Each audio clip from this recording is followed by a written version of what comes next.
It is a week away from the Super Rugby quarterfinals, and wow, it really has been a long and unpredictable season. And this weekend is a definite nail-biter as we see the final two local superhero derbies.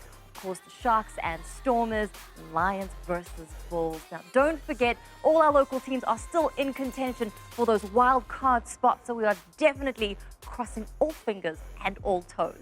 We're so glad that you could tune in to In Touch this week. If you're tuning in live via our Facebook stream, please use the comment section down below, or you can tweet us at SuperSport TV with the hashtag #SSRugby. And of course, don't forget that you can check all previous episodes on our SuperSport YouTube channel or find recent chats on Catch Up.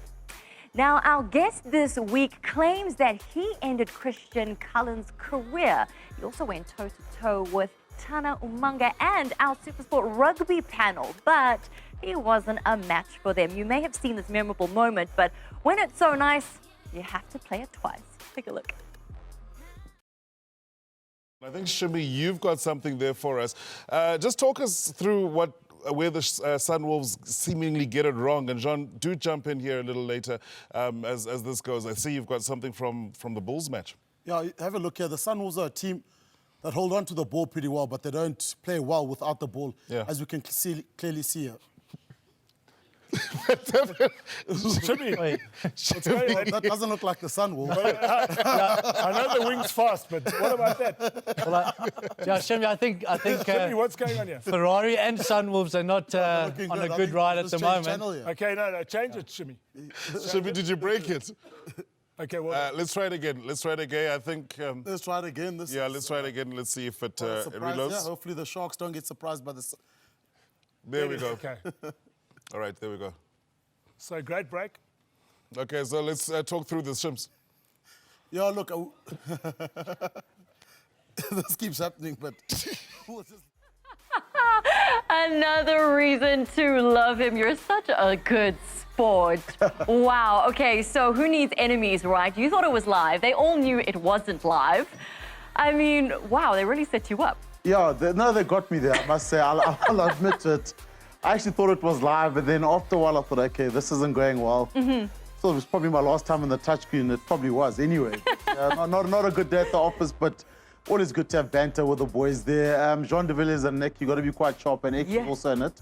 But really didn't expect that. I've seen the other guys have been caught with pranks when I think one of the twins, they're messing up their names deliberately, but I was in trouble. I was in trouble if that was live. Listen, funny thing about television, you can't press delete. You can't re-record the thing, you know? So there's bound to be memorable moments that pop up every once in a while. What have been some of the most incredible times you've had on television? Wow, gee whiz. I think when Nick Mallet actually couldn't get the Sunwolves guys' names right, he said there's too many Van der Merwes and not enough Kawasaki's or something like that. It was difficult. I think a while ago, one of the anchors kept calling me by my name, by my surname, Shimange. Shimange was like, hey, I'm not in boarding school, you know. You can call me Shimmy, just calm down and relax. So many memorable moments. Yeah. But I think some of the times it's when someone cracks a joke and you want to laugh, but you got to be quite serious and professional. Right. And you're laughing underneath the table there, and you can't hold your smile. That's probably a lot of the good times, you know. Listen, that's awesome. But I mean, it's definitely not for the faint-hearted. Live TV is a tough thing. So coming from a rugby background and on the field, and then moving to this new world of live television, how was that transition for you? Look, I'll tell you what, the first time I commentated was Craven Week. And I think Craven Week's pretty hard to do because you don't know a lot of the players. And I think when they introduced me to do it, I started stuttering a bit and I messed it up. I thought, gee, was okay. This is when they're testing me. This is my commentary career over. But then you get used to it. You're allowed to mess up here once or twice. And I think I butchered 1 or 2 interviews. But I think the more you do it, the more comfortable you get. Sometimes what worries me now is you get too comfortable and you might, you know, say the wrong words or drop the wrong word here and there. So you think you're at home talking to your mate where you actually aren't. So there's a bit of decorum and a process around it. But if you stick to that, you're pretty safe and you just got to be yourself. And enjoy it. You know, you're in people's lounges. You got to be yourself. You got to be natural. You got to be welcoming, and that's the beauty about it. Absolutely. Well, I mean, it's definitely not an easy task, but yeah, I mean, you get to talk rugby for a living, so a lot of people are very jealous, I'm sure. I mean, there's a ton of pros to this job, but there's also the tough side to it, the not so glamorous side to it, right? I mean, a lot of people don't realize all the hard work that you put in. Yeah, it's research. I think you got to be. It's an industry you got to be passionate about what you do. You know, watching a rugby game, for me, it's not work. It's fun, researching, doing that. It doesn't feel like work. You know, you jump on a flight, you come across to wherever you go. It's all good fun. And there's a travel aspect to it. But, you know, you're going to sit in a stadium full of 50,000 screaming fans. You know, and the best thing about sports is it's unscripted. It's fun. You can create a story. You can write a story. I know there's also some cons to it. I think when I was flying the one day, and said, Shimmy, someone actually pays you for talking rubbish on TV. On a flight. And I just burst out laughing, you know, and that's the nature of it. You can't keep everyone happy, but as long as you give insight, you create a bit of banter, there's a bit of enjoyment. Yeah. And that's what it is. I don't think I've ever had a day where I've gone into a production thinking, geez, I don't want to do this. You know, every story, you never know what's going to happen with any game. So every day is a new story. Beautiful. Yeah. Well, you get to do it with such a great team. I mean, it's actually not even a TV romance. The guys on the panel in rugby are all really friends, and you're very close. You've chat Robbie Kempson, Bobes, and Jean de Villiers. You guys have played together. What's the dynamic like? Look, I want to do it. We're friends, but I mean, I think if someone sat in a room and heard us talking to each other, they think we're the worst of enemies because we just rip each other off constantly. It's constant banter. It's abuse most of the time, but there's a lot of love there. There's a lot of love. Okay. You know, there's a lot of love there also, but it's you know, once you peel off all the layers, you'll feel the love and the banter there, but most of the time we just rip each other off, and if a guy makes a mistake or does this, and I can't even repeat the names we call each other, but it's fun, you know, there's always laughter around when we're together. Well, you know, speaking of which, we found a post that was uploaded recently by the newly active Instagrammer Jean de Villiers. And this proves two things: that it's definitely not just a TV romance, and also boys will be boys. Let's roll it.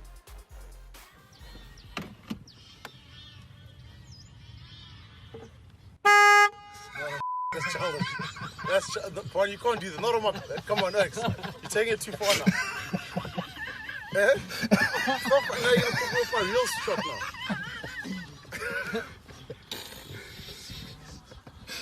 It's not the Boswell Wolf here. Bonnie, please don't do it again. Okay. Don't. Okay.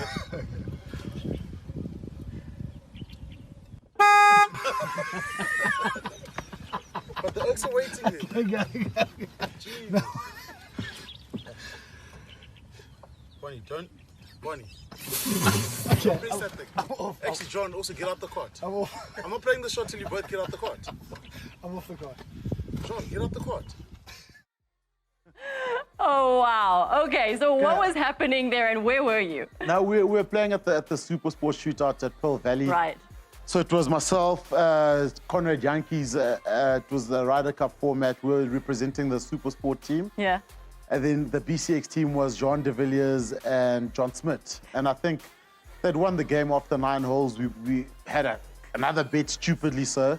Then we'd lost the game. For them now it was entertainment time. You know, that's when I said the guys take it too far. So on my shot, actually they should have showed my shot. It landed on the green next to the hole. It was actually a good shot with my 4-iron. But yeah, that was them trying to be funny and trying to irritate me. But it was a brilliant shot under that sort of pressure with the camera there. But I just knew every time I'd look up, John Smith was standing there, and you can hear, I think, Sim laughing, and laughing at the back. But I paid them, you know, later on. I paid them later on that evening. I paid my money. Conrad Yankees hasn't paid his money.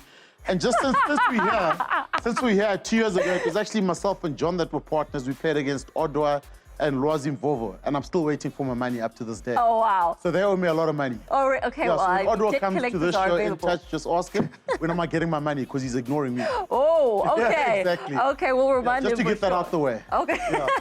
We want some commission, though, if that happens. Yeah, exactly. So- And there's interest on that money he owes me. Yeah. Oh, wow. Okay. Well, besides golf, though, what other sports do you like to play in? Or what sports do you enjoy watching? Look, I'll tell you, last year we were at the end of year tour. And I wanted to go to the NBA store in London. And I was with John Smith. And I like basketball. Okay. And then John Smith said to me, listen here, gee, was the shortest guy I know likes basketball. so I looked at him, I was like, gee, was okay, that's not very nice. So I enjoy watching basketball, Right. Football. I enjoy most sports, golf, I like watching. I just enjoy the contest. I think behind any success story, look at the Tiger Woods story or his comeback, there's got to be a story behind it. You look at the Champions League, football, Liverpool, the whole Jurgen Klopp. Sure. So Yeah. besides the actual game, technically I might not know a lot about golf, as you can clearly see, or about football, but I enjoy the story behind it, the insight, the team camaraderie, how they got their values right, the culture right, the organization, the team behind the team, the journey that the team's taken. You look at the young Ajax captain, the 19-year-old, that's speech Yeah. he made. So for me, it doesn't matter what sports it is. I enjoy watching it. I'll even watch swimming at the Olympics, reading up about Michael Phelps, what he's achieved, his comeback. So for me, I can watch anything as long as there's a story behind it. I think behind any success, there's a remarkable story. And if you understand that, it's brilliant. Can we talk about the Cricket World Cup then? Are you watching? Yeah, sadly so, but every game's rained out. So yeah, I'm just watching people, with umbrellas in the stands.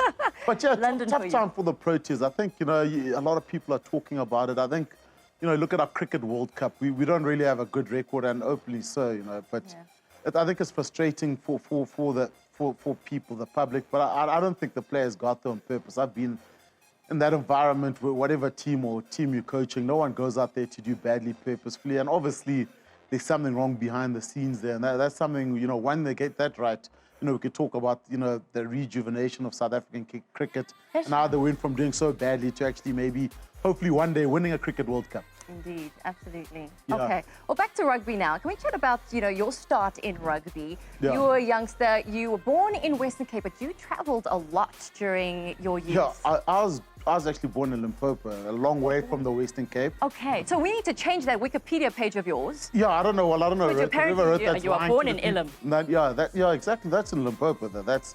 Oh. I think there's 2 Ilims. Someone made Oh, this. Yeah. because as they say, it's in the Western No, it Cape. isn't. Okay, so they got that So wrong. yeah, I started. Look, I went to school. I was at boarding house here in Joburg, and then moved to Cape Town when I was 12, 13. That's when I started rugby. I didn't even know rugby was until I was 13. Wow. Took to the game, did pretty well at school. Then you get to about 16, 17 with all the Craven weeks and all of that. See that picture there? I'm probably the best. Oh my looking guy in goodness, that throwback. picture. With my good friends there, the Saunders twins, Gareth Wright, and I think that was our old rugby coach. Wow. So yeah, it's been a long journey with rugby, but it's been a fun journey. I think, Yeah. a lot of friendships. All the guys you mentioned, I probably would have known if I didn't play rugby. But besides the actual playing, which you don't really miss now because it looks hard now, a lot harder than when we played. It's Really? the friendships you make, the memories. You win a game, you win a championship, you make Springboks. No one can take that away from you ever. Absolutely. And yeah. that's the beauty about rugby. Absolutely. No one. There's certain things there that no one can take away from You were actually a ball boy at Newlands, is that correct? Yeah, that's right. Yeah. How did that gig come about? And how old were I you think I then? was just in the boarding house.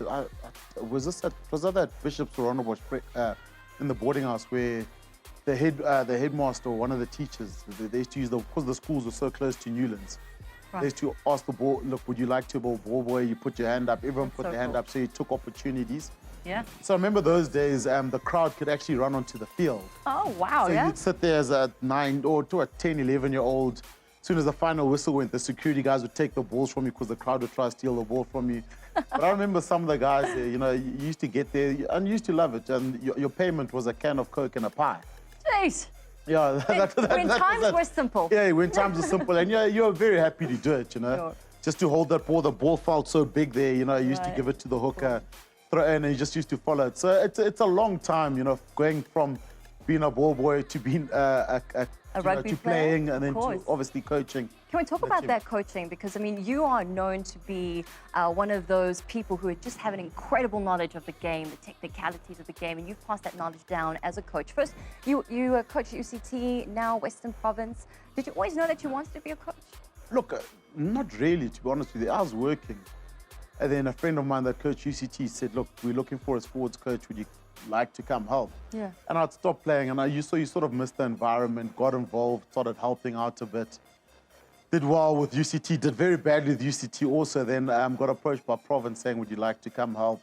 And things have gone well there. I think we've been successful in we've won every competition we've entered.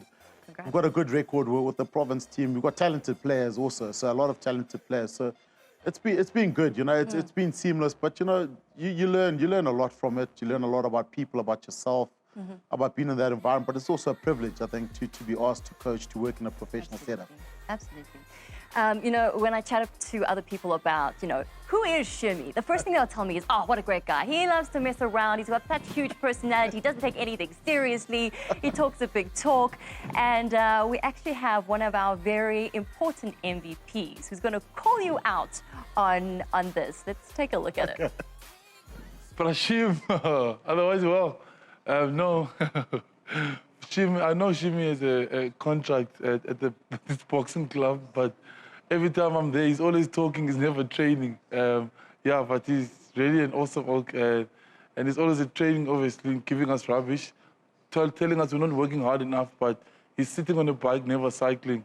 Yeah, he's just one of those guys who all in chirping more than they work. Ah, what's your comeback to that? Well, the nation builder now thinks he's a comedian. You know what I mean? It's pretty brave from a man with one leg to actually speak like that, you know? But I saw him in the gym this morning. Funny enough, this morning I went to the gym. As I walk in, there's him and Skumbuza Noche having a chat over a cup of coffee. Oh, yeah? I asked them if they'd started because I didn't see a drop of sweat on them. They said they'd finished. So, you know, they've got the whole day. But, yeah, interesting. See, very brave for a guy with one leg, I must say. Wow. Oh, wow. A little bit of spice there. Very brave, you know.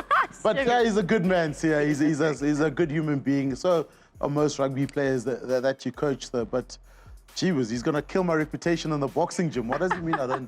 I thought I was a good boxer, you know? Well, actually, it does hurt a bit. I'd like to see you in action. I would. But you know what, guys? I mean, Sia really has an incredible career. He comes from very humble beginnings. And we actually have a beautiful moment of him reliving that 2018 moment where he runs out as our skipper for the very first time. Take a look. What a moment for Sia Kulisi. No shortage of raw emotion. What a welcome. Now that I'm seeing it again, I'm actually reliving that moment for the first time and actually appreciating it. It was really special.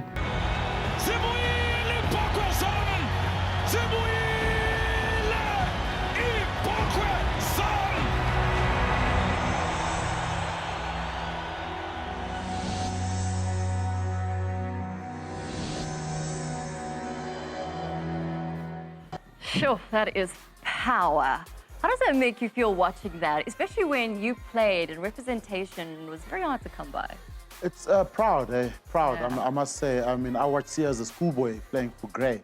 Wow. Unfortunately, they beat my old school, Rondebosch Boys High School. But, you know, to see a young man live his dreams, to represent the country, but also, you know, represents hope, belief. And that's an iconic moment. We will be watching that, you know, for a very long time. But one thing about Sia, it's never about him. It's about the people around him. You know, he's got a good heart. And that's why people always follow a guy like that. Whether, you know, even towards the end of his career, I think when he stops playing rugby, he'll still be very good friends with a lot of guys he played with because he's a genuine, nice guy that cares for the people around him. He's unselfish. Yeah. He'll sacrifice for the team at the same time. And definitely the right man to lead the Springboks. But take rugby, take the jersey away from him. He's actually a very good person. He's got time for everybody. I see the way he interacts with everybody. He's injured. He's in the crowd singing with people. He's good with the kids. You know, no matter who it is, people love Sia, and that's what you want as a national captain. Oh man, look how nice you've been to Sia. And did you see what he said about you? No, but don't worry. You'll go missing for a couple of days. I'll be back. Don't worry. So tell me something, besides Sia, who else do you think is one to watch out for this year? In the South African context. Yeah. Look, it's difficult, without the World Cup squad being chosen. I think we're on the brink of a lot of players that have got test match experience that could be the best players in their position players in world rugby. Yeah. So, I don't want to single out names, but I think there's a couple of guys that have been there 50, 60 tests. A lot of guys that got starts last year that have got the ability after this World Cup, if we're successful, to say, look, these guys are going to go down as legendary Springboks. And I think that's where we're at the tipping point to that. I think you look at that test last year, no one gave us a chance against England. And we actually came back, I think, from 20 points down. But, a lot to look forward to this year. Absolutely. Listen, speaking about a lot to look forward to, we got 2 weeks until the Super Rugby final. I just want to get your opinion on the teams in the South African Conference right now. Look, Lions, it was always going to be a tough season for the Lions because they lost players and, you take 5 or 6 players. I'm pretty confident that if the Lions still had the same team from 2-3 years ago with the Creels, Mosterts, Ron Ackerman, all those guys, they'd be primed to win the competition. I bet because they've lost players, it's hard. They fought hard this year, but I think, again, it's going to be difficult to play away from home. Sharks inconsistent. Stormers probably in the same, but I think, the Bulls also. So it's a difficult one to call. I think it's a competition that rewards consistency. Unfortunately, our teams have dropped vital points away from home, so at home and away from home. So that's what makes it exciting also, because I can't honestly say who's going to make the quarters or the playoffs. Oof, I mean, we're all crossing fingers because this weekend's also quite a big one, the 2 local derbies, of course. Superhero, that's right, the final superhero local derbies. So Sharks, Stormers, Lions, Bulls. We could get your Superbru predictions this weekend for those. I would go with the Stormers probably by about 4 or 5 points. Okay. And the Lions, Bulls, I'd probably go with the Bulls also by about 4 or 5 points, okay. In my opinion. I just think, you look at the injuries, Stormers because of home ground advantage. And Bulls, I think, they can match the teams up front and take them on. Absolutely. The Lions, yeah. So, just now you just mentioned, superhero. You emphasized superhero derby. Yeah. It's a big thing. I mean, what was your take on, the campaign with superheroes and Super Rugby and merging them two together? Are you a Marvel fan, by the way? Yeah, look, I watched Black Panther. I've watched. I'm not a fan, but I've watched it. My brother's a massive fan. But I'll tell you what, when that superhero Sunday, I think the first warm-up game, my kid could not stop telling me that he wants a rugby jersey. I had to phone friends of mine to try get him this. Was it the Stormers one? I think it's Thor, isn't it? Yes. It's Thor, Spider-Man, Black Panther, and Captain America. Captain America. That's it. And the kids loved it. I mean, a warm-up game where you get a full Greenpoint Stadium is special. The concept obviously works, and I think long may it stay. It's a very good campaign. Indeed, Yeah. indeed. Well, let's quickly talk about the Rugby World Cup. Have you ever been to Japan before? Never ever. Never? Never ever. Okay. Well, I mean, ever. it's a spectacular country. I can say I've that heard, because yeah. I'm from there. Yeah, I've heard. Now, It's incredible. so obviously Rusty has a lot of work ahead of him. What do you think are the crucial elements that the guys really need to consider going forward for this World Cup? Look, the initial thing is it's player welfare. We got a superhero Saturday this weekend. It's no good if both derbies are draws and everyone's injured. It's not. So you look at CEO who spoke about. I mean, I was joking about his one leg. I don't want people saying he's got to get that knee right. He's got to get his wrist right. Peter Steff, I think, has got a shoulder injury. There's a couple of key injuries in the box setup. So it's player welfare, getting a fit squad, again those physical gains and all of that. I think game plan wise, the guys have been together for a while, so tweaking that. And just polishing up, preparing, and making sure when you get there, you got the best possible squad, psychologically, physically, mentally, and ready to go. I think we got a good record at World Cups, and I think a lot of teams will be worried playing against us. Indeed. I think so too. Well, ladies and gentlemen, it is just under 100 days away till the 2019 Rugby World Cup. It is in Japan, so we decided that we were going to break it down for you. So here is Japan Rugby World Cup 101.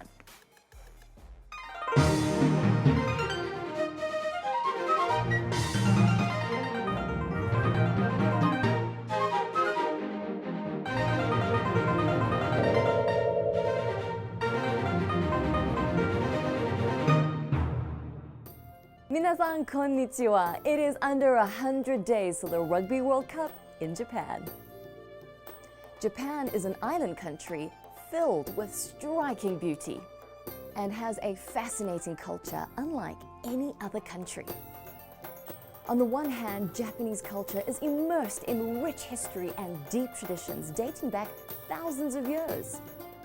And on the other, Japanese society is in a continual state of rapid change and is ever evolving in new trends of fashion and technology, always pushing the boundaries of what is possible. My name is Lalla Hirayama, and over the next 14 weeks, I'll be your guide to all things Japan as we gear up for the 2019 Rugby World Cup.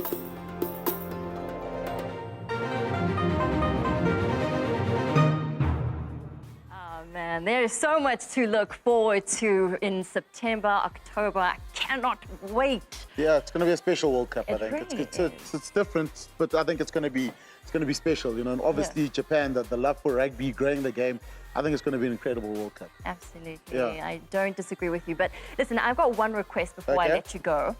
We've got our Superbru prediction game that we want to play with you. Now, guys at home, if you want to play, please do, because there is, of course, some incentive. You can win some awesome prizes. Of course, those Samsung Galaxy Note 9 cell phones are up for grabs. So make sure you log on to superbru.com, or if you're a DSTV subscriber, you can win one of 10 Galaxy A9 smartphones. So make sure you get playing and actually get some tips from Shimmy, because just really before. good at this. No, not really. Look. No, I think you're at the top of all of us. What happens is, look, I'll give you my excuse for why I'm not top of the SuperSport one. For some weekends I forget. Okay, cool. So I've forgotten a laziness. couple. Yeah, well, a bit of Okay. both. You're going to be playing this week, and we're going to be using your predictions as well. The first game, Highlanders versus Waratahs in New Zealand. Highlanders by far. Okay, Yeah. right. Rebels versus Chiefs in Australia. Chiefs by far. Jaguares versus Sunwolves in Argentina. Jaguares by plenty. far. Next one. Hurricanes versus Blues in New Zealand. Hurricanes, Blues, I'd go with Hurricanes. They're chasing something. Okay. Brumbies versus Reds in Australia. Brumbies conference leaders, I'd go Brumbies by about 15. By 15. Yeah. Okay. 15 on the dot. I'm taking notes. Okay. And I'm going to let you know how well I do. I better get everything right. No, I'm you will. holding you to it. Okay, don't worry, you will. Okay. Well, there you go, guys. Thank you so much for tuning in with us. Make sure that you check Shimmy in action tonight at 7 o'clock on First 15. You guys are on 645 this evening, am I right? Making way for PGA champions. Yeah, well, unfortunately, no. Well, here we go. That's right. So We're you on every week, so we you can are, see. exactly. So we'll make way for them. So check us out as well. The repeat of In Touch also comes to you at 7:30 on SuperSport 5. Until we see you again next week, have a wonderful weekend. Enjoy the rugby. Bye-bye. Well done.